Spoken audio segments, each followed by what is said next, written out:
take the tours. And if you look, you'll see a Pegasus statue there by her bed. She had tips hidden in that, so while she was on a tour, they were still there, so she went in her room and got a tip. And my coworker downstairs investigated that statue, and he found out that it was given to the employees of the William and Mine. That's kind of interesting. It was probably given to her as a gift.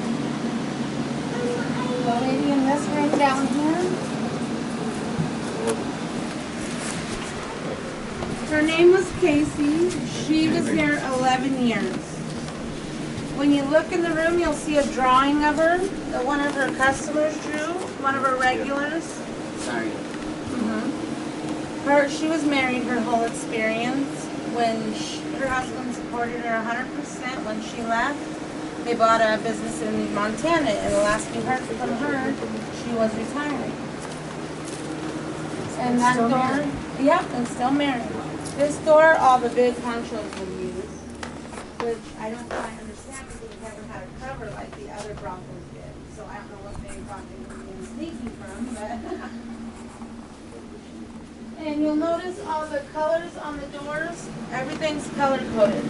Since there were so many ladies that came through here, they went by a color versus going by a name. So you'll notice in all, the bathroom, all the cabinets are color coded. So I'm gonna let you guys look.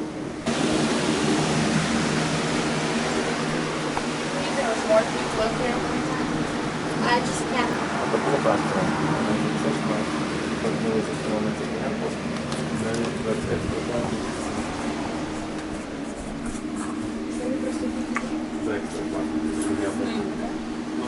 Просто перед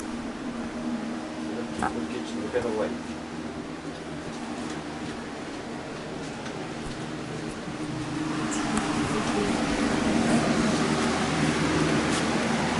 So is everyone in here? So as you can see, there are different colors on here that match the rooms and the cabinets. So one box was the girl, whoever stayed in that room belonged to the lady.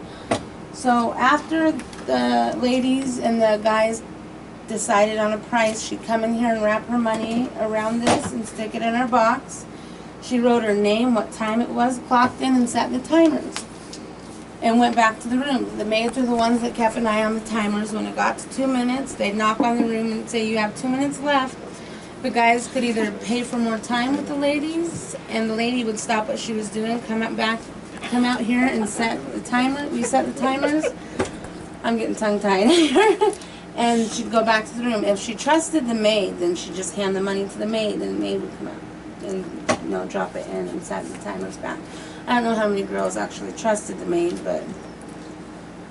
And then when she was done, I'm sure some guys got out of hand, we had to go in their rooms and kick them out. And I don't know how often that happened.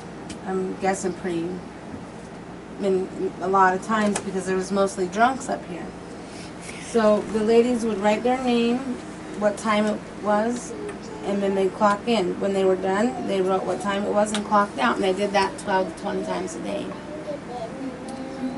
And then that's Ginger's liquor cabinet. If you want to open it up, you'll see what she paid for them.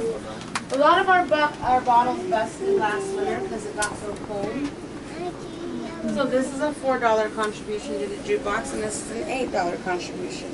So after 2 o'clock, the guys would come up here and they would have a watered down drink because they were already smashed. We didn't want them to have alcohol poisoning. So yeah, and some guys, believe it or not, just came up here for companionship with the ladies and paid for their time. This place saved marriages, it wrote marriages. You guys can go in the kitchen now. That's the last bag of groceries. The dishes in the sink are untouched.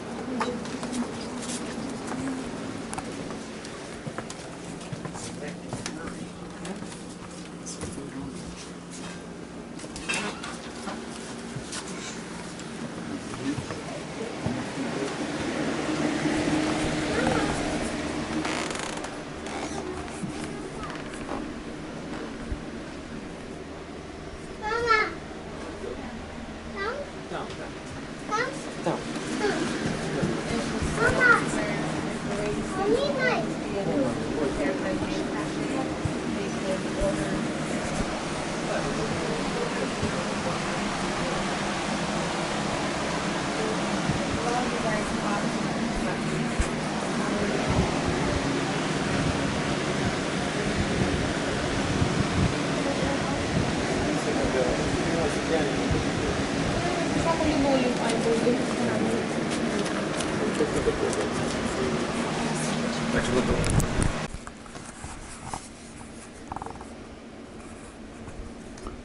place operated into the 80s.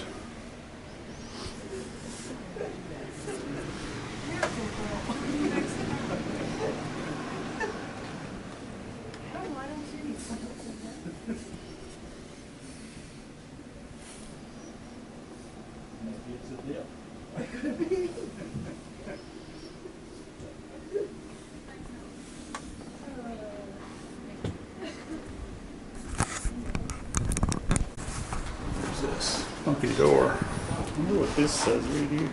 See that underneath there? Ring bell for or something. Bill for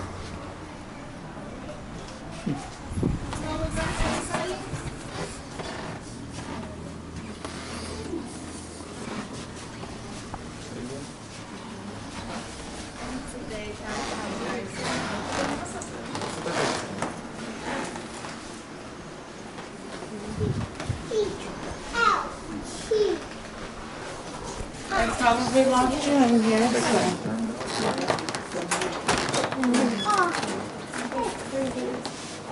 Alright, that ends our tour. So if you guys know anybody interested in taking a tour like this, send them up. We are open every day